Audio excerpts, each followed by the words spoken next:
Blaster. Ultra Magnus sends orders to contact Optimus Prime on Moonbase 1. Hey, run, Blaster! Save yourself! No way, two can play. Yo, what's up, Transformers fans? Welcome once again to another Kremzeek reviews. This time we have War for Cybertron Kingdom Blaster Voyager class figure. We also have the same version coming out in the Legacy line as well.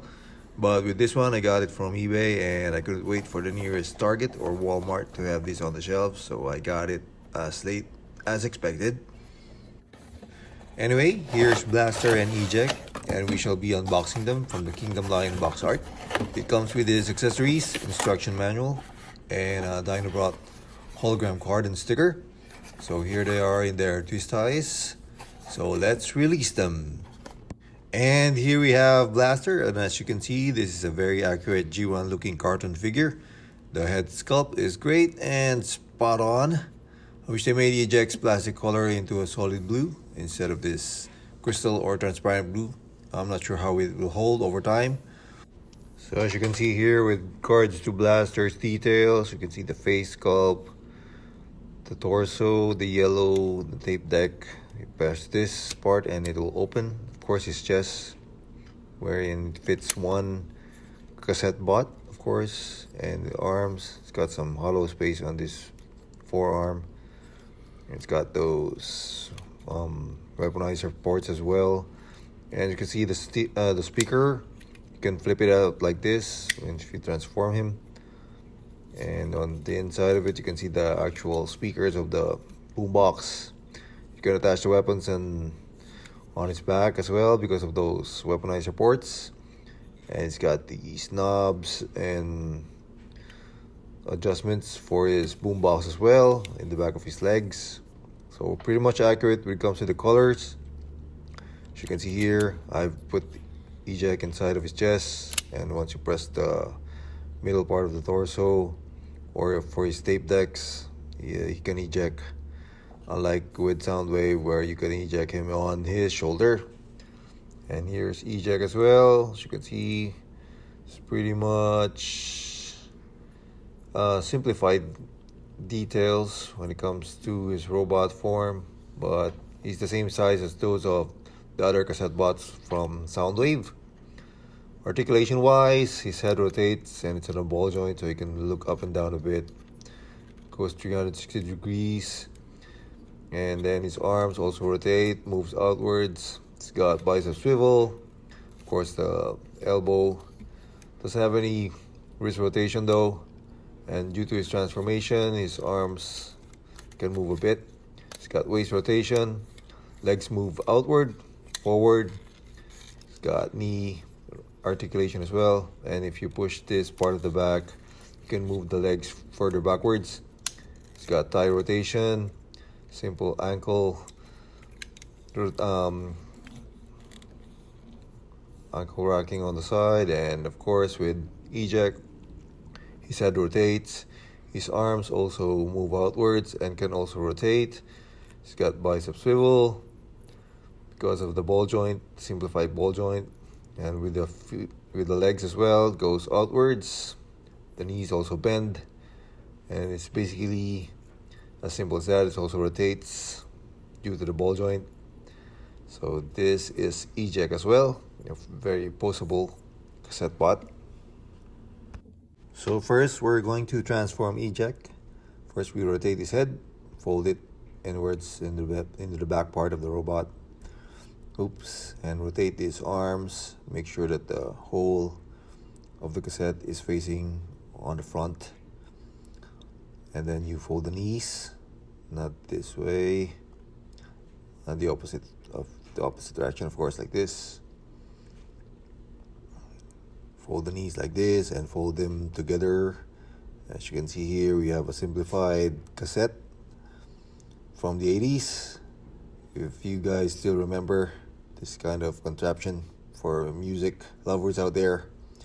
So you put them inside Blaster's chest. It's a very old form of a musical gadget, which nowadays you don't see very often. And here's his accessory, which is a single gun.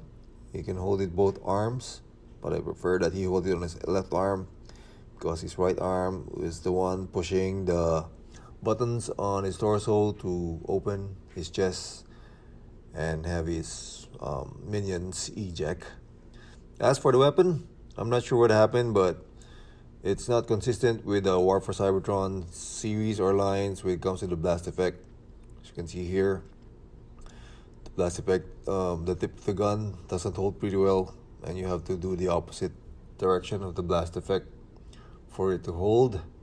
So it's not consistent with the previous figures we had with the War for Cybertron series. So now let's try to transform Blaster into his alt mode, which is the Boombox from the 80s. First we bring down the head inwards in this back part and close this back once again. Then you flip out the wrist like this, do the other side as well. Then bring out the forearm and close it like this and rotate it. Make sure it's facing, that the arms are facing outwards like this. Do the other arm. Fold the forearm, rotate it, and there. Then you rotate this this waist part, which you can see, which will be part of the front of the boombox. Untap these panels, open up these panels, and then bring this out as well.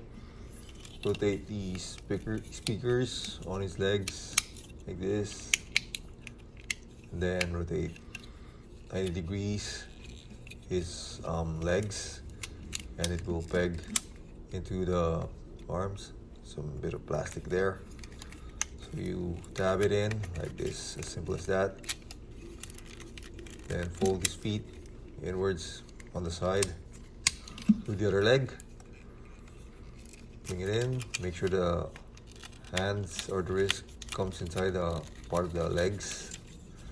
Tab them together like this. As you can see, we have the boom box already. Make sure all the tabs are properly fitted and aligned, of course. There you go. Fold these feet as well.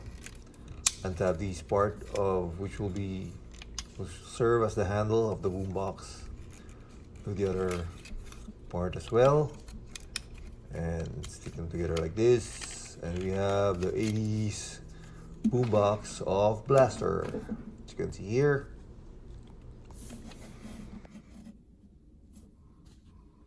So his alt mode boombox is very accurate to that of the G1, the original alt mode of Blaster, way back in the 80s. And kids, this is how we listen to the music back in the heyday, with a cassette player and some cassettes.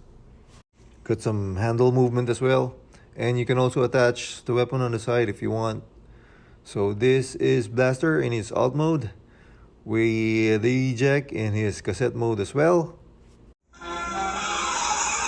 The Transformers will return after these messages.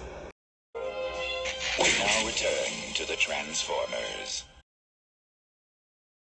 So now we're going to transform him back to his robot mode. So first we untap these handles and tap it in on the side of his legs once again.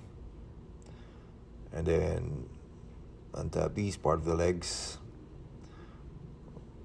Here, open that up. And it's much easier transforming him back to his robot mode, of course. So you rotate the legs once again like this. Rotate these part of the speakers. Oops, this one, of course. Make sure you rotate that. Fold this in. Tap these on the back part. Fold it in. Tap it in once again. Rotate the waist. There you go. And bring out the arms. And as easy as this, you have your arms back in its original robot position. As you can see here. And as for the feet, just untap it in like this, push it downwards. There you go. It's easier if you use it on the side of his ankle. And then you open up the back part and lift up the head, rotate it outwards once again. It's kind of tight though. There you go. And we have Voyager class blaster. So we're just gonna adjust the camera angle here. There you have, and its weapon as well, of course, and back with Eject. Just slip out these legs, tiny legs, as you can see here. Rotate it. Make sure it's facing frontwards. The arms also, make sure it's facing the right angle. Kind of bring out the head. It's kind of tricky because it's so small, and it's really pretty tight. And rotate it, and there we have Eject and Blaster. And for some size comparison, we have here deluxe figure reflector, of course. As you can see, the height difference, and Soundwave's minions, of course. This one is Rumble and Ratbat for size comparison with Eject. And here we have Sound Blaster, which is the same height as that of Siege Soundwave.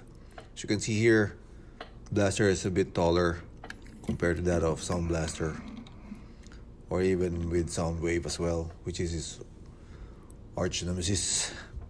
And I'm sure we're going to have a twin cast version of Blaster in the near future as well. So here for now we have Kingdom Blaster, which is also will be running throughout the Legacy series. So I hope you guys enjoyed my video review. Once again, don't forget to like and subscribe. And till next time.